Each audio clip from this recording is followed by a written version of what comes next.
there such a thing as muscle memory? Can a human punch faster than the speed of sound? And how will Jack Hanma fare up against his toughest opponent yet? Hey guys, and welcome back to doc.offcall. My name's Dr. Maddie, I'm a doctor from the UK. Now we've got quite a lot to cover in today's video, but before we start, I do need to give a spoiler warning for those who haven't caught up with the BAKI episodes yet.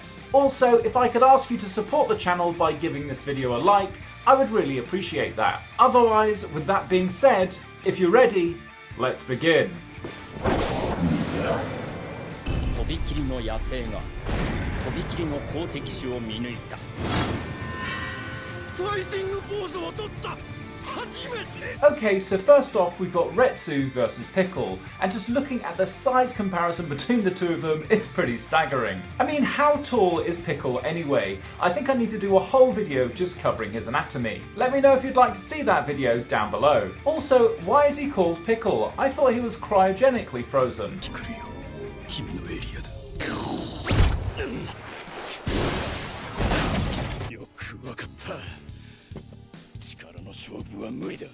Okay, gosh, so Retsu goes flying back after just taking one blow from Pickle. Fortunately, a lot of the power from that blow would have been taken out by him dragging his feet across the ground. Had he gone directly into that wooden fence, there's a high risk of a vertebral body fracture, as well as damaging your underlying spinal cord.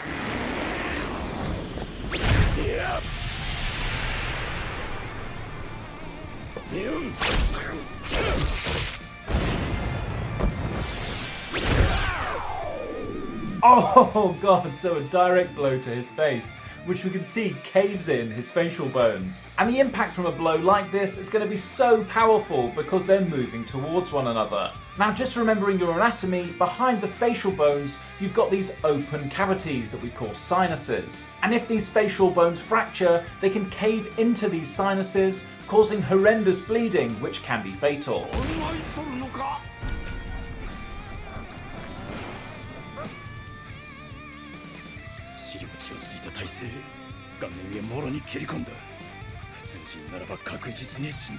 Okay, so here we see Pickle begin to cry, but why do we tear up when we're hit in the nose? Well, the eyes and the nose are actually connected to one another through a series of ducts. And when you take a blow to the nose, this stimulates your trigeminal nerve, which activates an inbuilt reflex to cause you to produce tears. And it's actually a protective mechanism to help lubricate the eye, preventing any injury or further damage.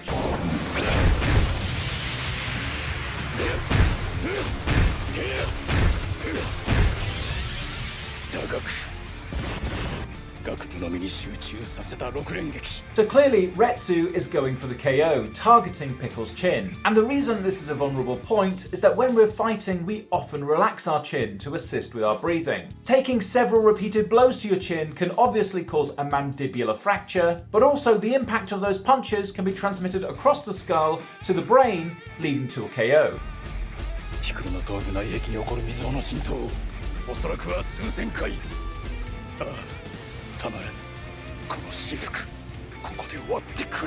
So this is actually a really good demonstration of what would be happening to the brain after you take a blow to the head. Imagine the brain is like a bag of jelly surrounded by liquid, encapsulated by the skull. So imagine if you introduce some sudden movements like taking a punch to the head. This would cause the brain to bounce off of the skull walls, bruising it and causing it to swell. And much like anything that's a bit battered and bruised, it doesn't end up working 100% like it should do, which manifests in symptoms of a concussion.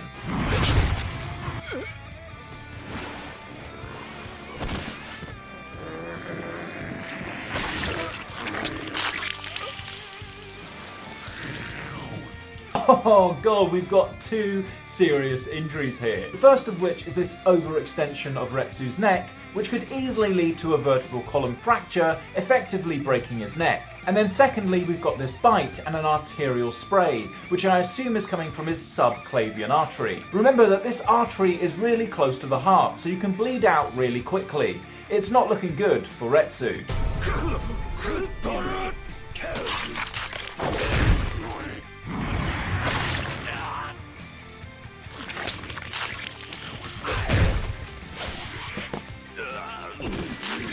Oh god, so he takes another bite out of Retsu, but this time it's out of his deltoid muscle. Clearly this is only going to make him bleed out quicker and also limit his range of movement. But also, human bites are really dangerous. In fact, they're just as dangerous as animal bites. You see, we carry really harmful bacteria in our mouths, and there's a risk here of it getting into his bloodstream, causing an overwhelming infection. And so Retsu's definitely going to need some antibiotics to prevent this from happening.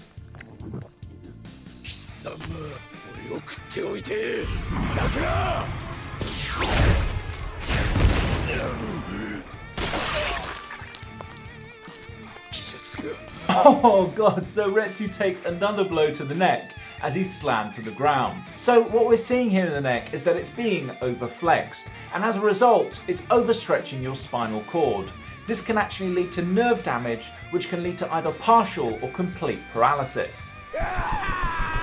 ぐるぐるパンチ一切の計りごとを捨て去る純粋な感情のみおそらくは多分人類最古 So after being faced with overwhelming odds and no chance of victory, it looks like Retsu goes into an episode of hysteria, and it looks like he's abandoned his background in martial arts and resorted to an almost childlike technique with this windmill punch. And these episodes of hysteria can actually occur in anyone, with common triggers being things like overwhelming stress or physical or psychological trauma. And from what we know about Retsu's background, he's definitely a guy under a lot of pressure.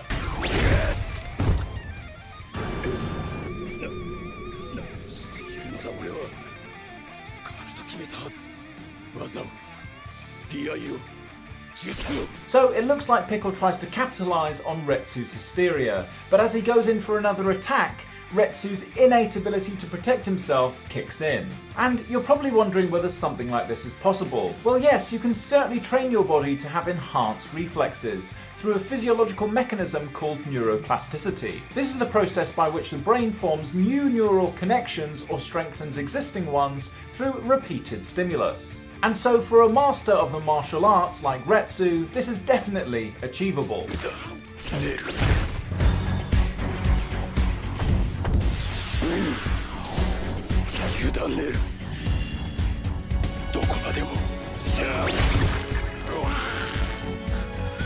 So it looks like here that Retsu's coming to his senses as he realises that he needs to rely on his body's reflexes and almost go into an autopilot mode. And this autopilot ability is actually a real thing, and it's sometimes referred to as muscle memory. Basically, with repetitive practice, certain movements can become automated, and the brain requires less conscious effort to execute them, so a bit like an autopilot mode.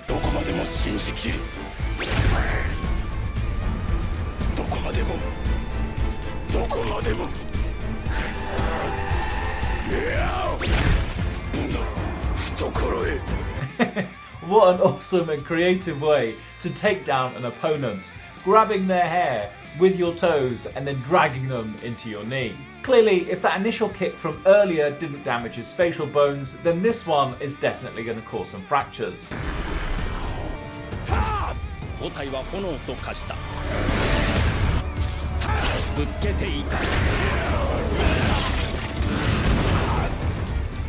Oh god, so Retsu goes flying there, straight into a concrete wall. But what a powerful move by Pickle. Now, taking such a strong impact to the back can trigger a physiological mechanism called spinal shock. During this, it can lead to either partial or complete loss of neurological function below the level of the spinal cord injury, effectively leaving you paralysed and having no sensation below. Hopefully meaning that Retsu didn't feel the impact of this injury. 食らうことは別れること凶暴なる食欲人生の中原始の心はただ痛みばかりだ Gosh, that's one way to get a below-knee amputation, but what a ruthless opponent. At least it gives the fight some stakes. However, if I know anything about the BAKI anime, I doubt this is the last that we're going to see of Retsu. No pun intended, but I'm sure we'll see him back up on his feet in no time. 共に分かちがたく Okay, so we see in this scene that it was in fact a below-knee amputation for Retsu, which is actually quite good news. And it's good news because it means that he can maintain his ability to flex at the knee rather than having a stump at the thigh. You see, for most martial arts, your footwork and your stance is really important as they help you to generate power in your upper body. So the fact that Retsu has most of his lower limb preserved means that he can continue fighting. He'll just need a good prosthetic now.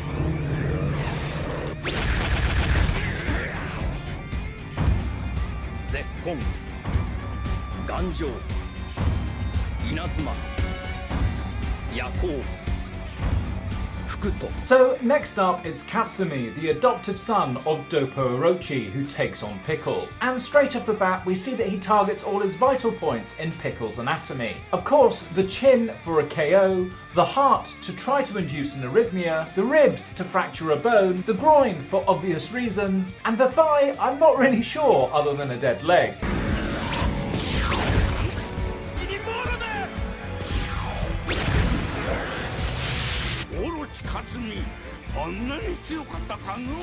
Oh god, the amount of times that Pickle has been hit in the balls. I'm surprised there's anything left. But strategically, it's a really clever move as it causes him to lower his chin, allowing Katsumi to then bring his knee up to try to deliver a knockout blow. And to be honest, it was quite a surprise to actually see Katsumi come forward to fight Pickle, as I thought he was completely out of his league.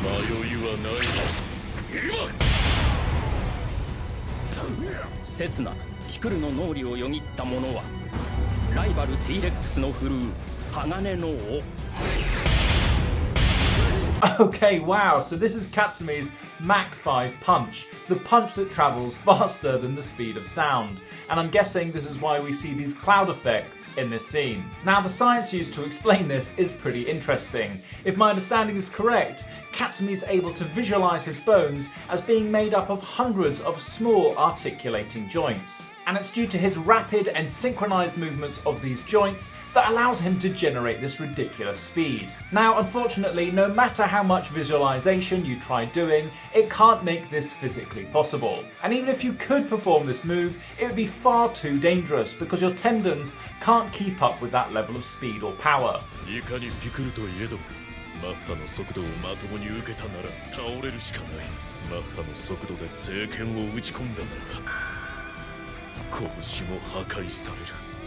Oh god, so Katsumi has completely destroyed his hand there, with him shattering the bones in his fingers, which is actually pretty understandable. Really, anything moving at the speed of sound and then abruptly coming to a stop is going to be destroyed. Just look at the crash dummy experiments they perform. But taking a look at Katsumi's injuries, theoretically these could be repaired with surgery and time. However, he's really putting his martial arts on the line here.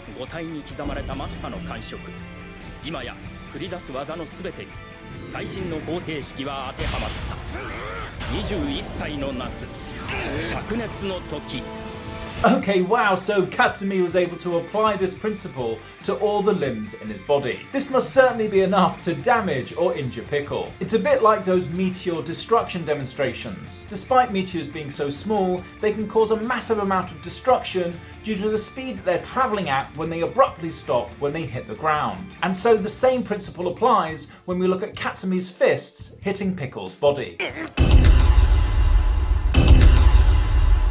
あれがピクル。あれほどの犠牲を払わなきゃ。ダウン一つ奪えやしない。Oh god, I don't know what's worse, his hands or his feet. I mean, we've got bones pointing in all sorts of directions here. And really, for his hands to stand any chance, he'd need to have surgery with pins inserted to realign the bones. Otherwise, they'll heal crooked this way, leaving him with deformed hands and feet.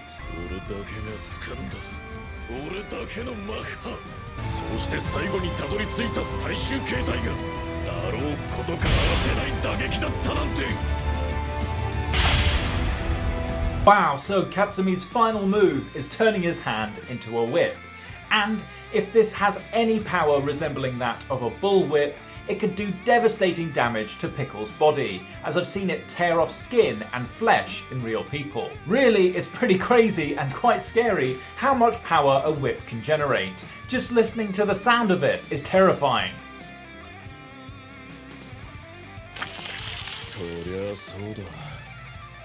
無知でもない多関節でもない普通の骨だ。 Oh god, that is a horrific injury there. In fact, it's probably one of the worst I've seen in this anime. I mean, we can see that his muscles have completely been torn to shreds, as we see the bones underneath being fully exposed. Also, I think we can see some nerves or possibly some tendons here in the hand, and in all honesty, this is going to be near enough impossible for a surgeon to completely reconstruct. He might just end up needing an amputation. 当たり前だ。骨が無知なわけはねえ。魔法が解けた。夢から覚めた。 That's a really clever move there from Katsumi, applying a tourniquet around the limb. Remember that you've got your brachial and your radial artery in your forearm, and if these didn't have a tourniquet on them, you could bleed out in under 5 minutes. It's a good thing he carries that tourniquet wrapped around his waist all the time. 持ってけ、この命ごと。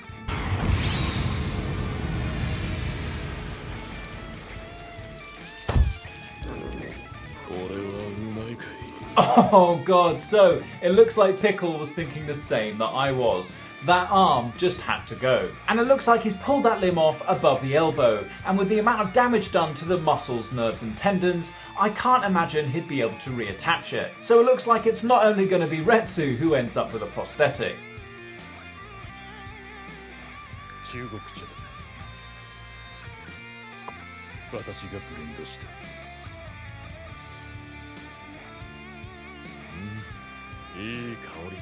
To be honest, I'm surprised that Katsumi was able to get away from that fight with only just a limb missing. And really, the advantage for Katsumi getting a prosthetic limb is that he can design it exactly as he wants. That means as many articulating joints as you'd like, bringing his previous visualization exercises into reality. Maybe he can develop a new, mechanical Mach 5 punch. 顔面への直撃をまともに受けてなお脳への影響がいささかも見て取れる。おそらくはその構造、その頑強さは水牛並みか。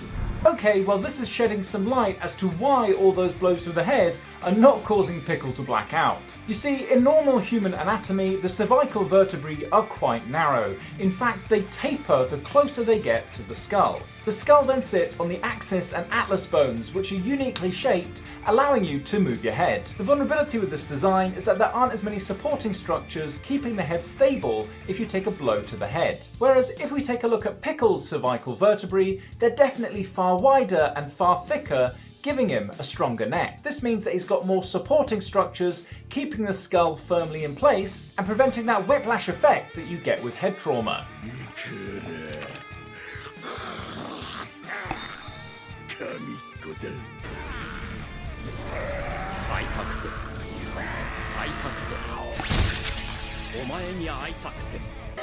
God, a bite off, only in the BAKI-verse would you think of fighting in this way. But clearly the deciding factor here is who ends up taking the bigger bite, and who's able to get their jaws around the opponent's gums.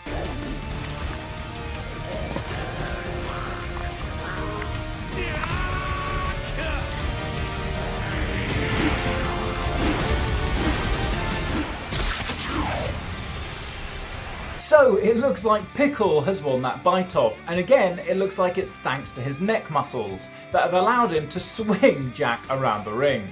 I can imagine that this swinging motion is making Pickle's fangs far more deadly a weapon. Really, if Jack wants to stand the chance, he needs to get some upgrades to those teeth.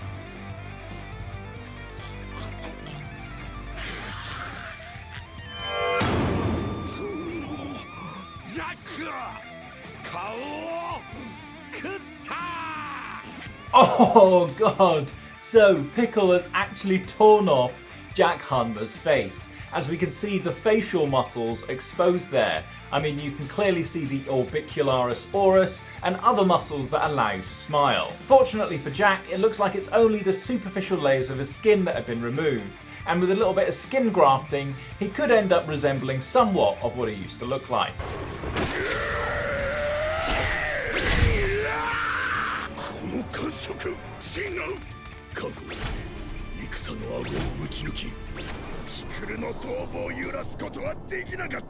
Oh, so Pickle takes a blow directly to the chin, but it doesn't look like it's having the desired effect. And here we do get a closer look at Pickle's skull and neck bones, and they look incredibly thick. I wonder whether it's this that's accounting for the lack of transmission of that force through to his brain in causing a concussion. And so maybe you can't actually knock out Pickle.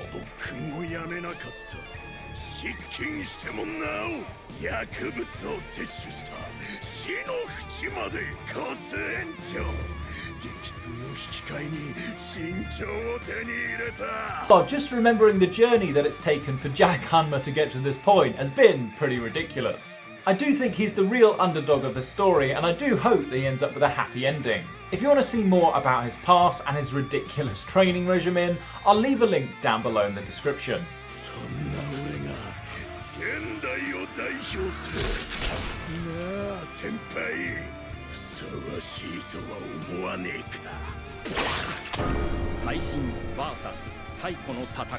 Oh god, so Jack has taken a note out of Mike Tyson's book in biting off Pickle's ear. And fortunately for Pickle, although the ear is involved in amplifying sound and passing it to your eardrum, it isn't essential for hearing. But trying to reattach that ear is going to be a hell of a challenge, as it's made out of cartilage, which doesn't often heal very well.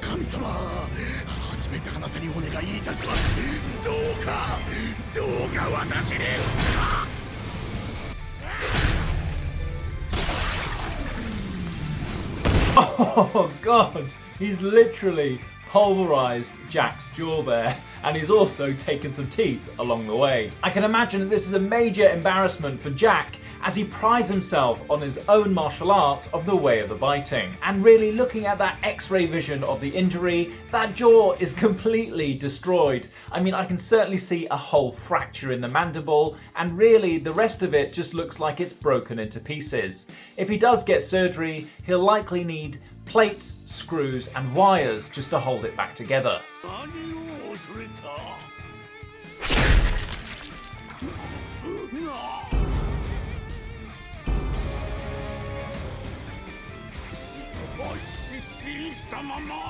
So, despite being knocked out, it looks like Jack has an inbuilt last-ditch effort at taking out his opponent, almost like having a kill switch. I'd imagine he was intending to push his fingers through his opponent's ears, trying to damage the brain. But is something like this possible? So I'm sure you've all heard of subconscious behaviour or subconscious thoughts, and you've probably even seen people do something while they've been asleep. But continuing to fight despite being knocked out, I can't say I've ever heard of. So I'm going to have to put this one down to bro science. 仮にあのままピクルがジャックに触れていたら、おそらくその中指はピクルの両耳を貫き、円髄を分断させた可能性大。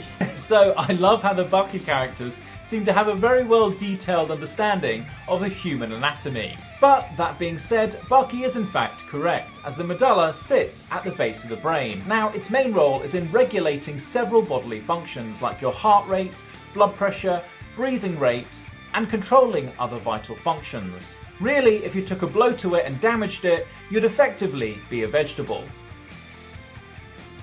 とりあえずしばらくはこのままで。はい。点滴は抗生物質と鎮痛剤。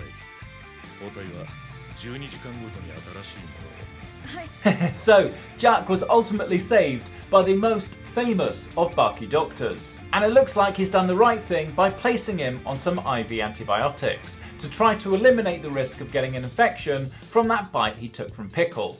Otherwise, he's got that neck brace to help isolate his spine and prevent any spinal cord damage. And we can see that his mouth has been wrapped up with bandages after presumably having had some skin graft surgery. I think we're going to need to do a video to calculate Jack Hanma's medical bills.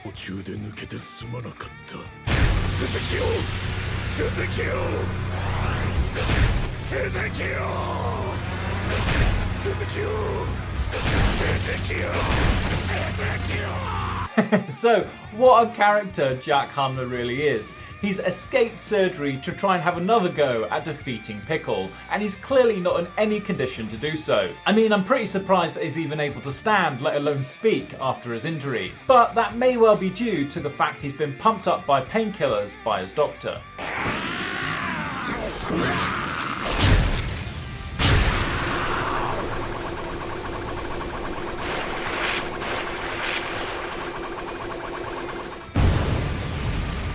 Oh god, no!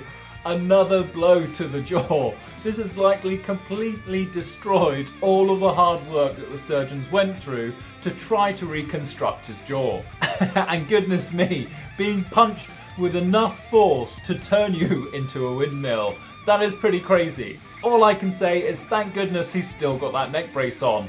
Otherwise, he'd probably be paralyzed by this point. 大ジャックハンマーを食料としての保存を試みたのである。おお、やれやれ。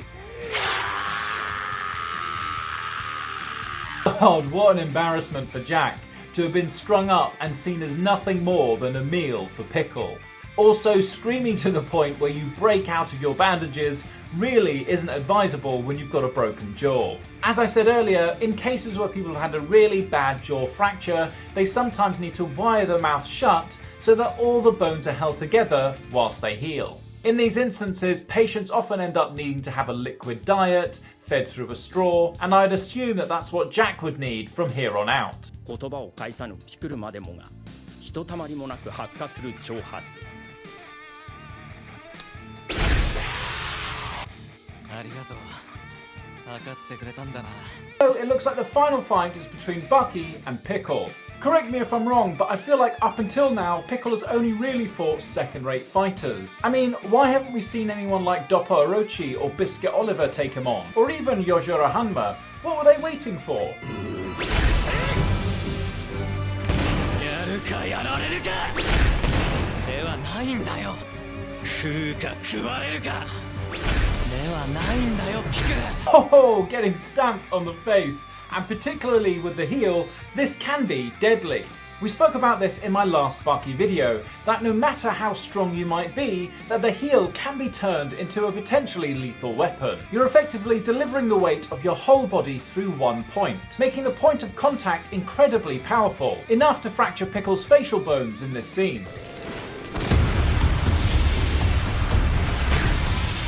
そんな程度でいいんだよ、強さ比べなんて。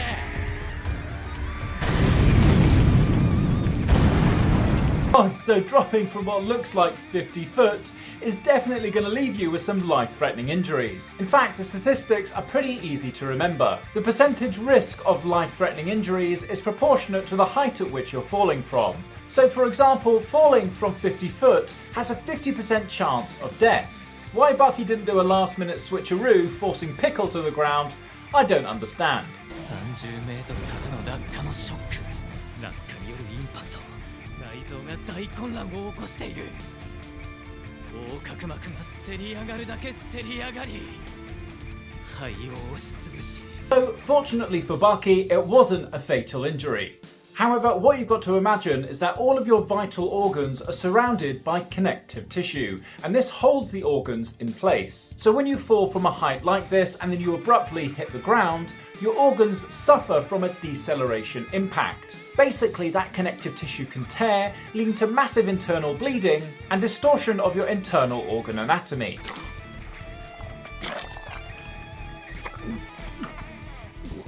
吐血、内臓の損傷、倒れたい、寝転んでしまいたい、膝を折ってしまいたい。 Okay, so here we can see that BAKI is vomiting up blood, which can be due to a number of internal injuries. Firstly, it's important to mention that blood is a natural irritant of the gut, often causing nausea leading to vomiting. Therefore, the blood could have arisen from his nose, his food pipe, stomach, or his intestines. However, the fact that he's still able to stand is a good sign and tells me that he's unlikely suffering from massive internal bleeding. これは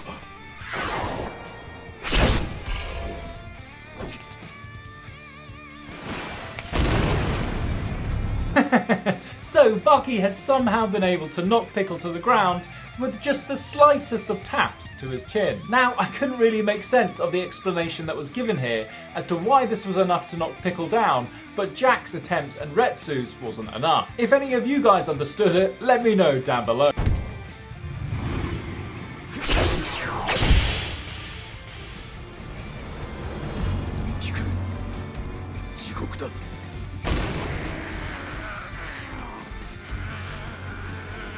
Oh god, you wouldn't have thought a slap would have affected Pickle in this way. But it looks like a very similar move to what Katsumi performed earlier, and also a bit of a variation of what Yanagi was using in previous seasons. And looking at the science behind this slap, if you were able to theoretically relax your body to this extent, then I'd imagine you'd probably be able to deliver one hell of a slap. Maybe even comparable to those that are delivered in the slap championships, and we've seen how damaging those can be.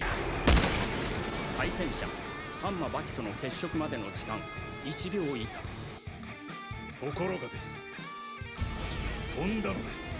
ピクル、飛んだのです。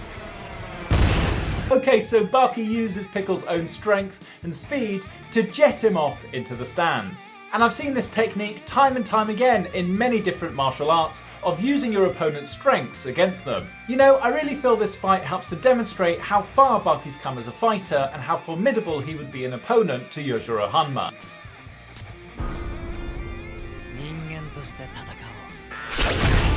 一度はやりたい。地面にじゃない。地面を叩きつけられたようだ。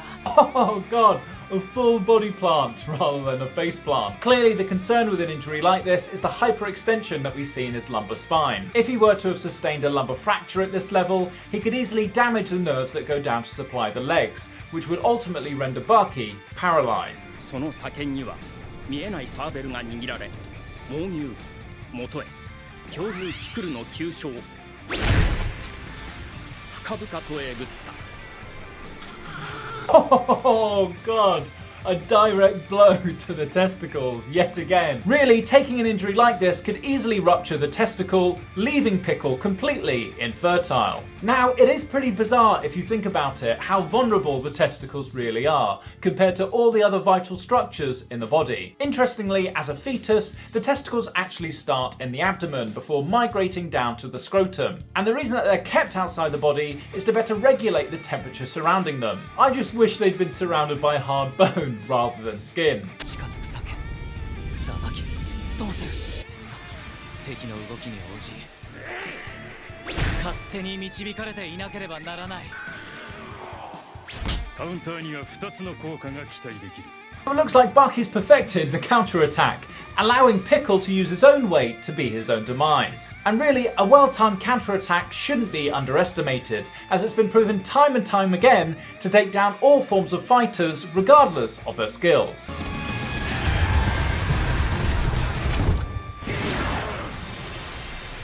力比べの最中、古代人は武器を手にした。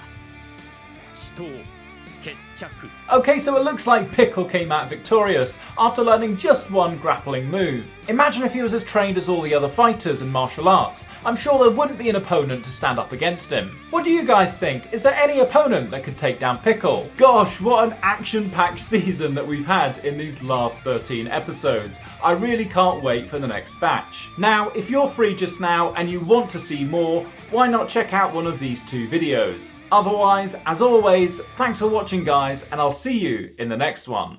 Thanks.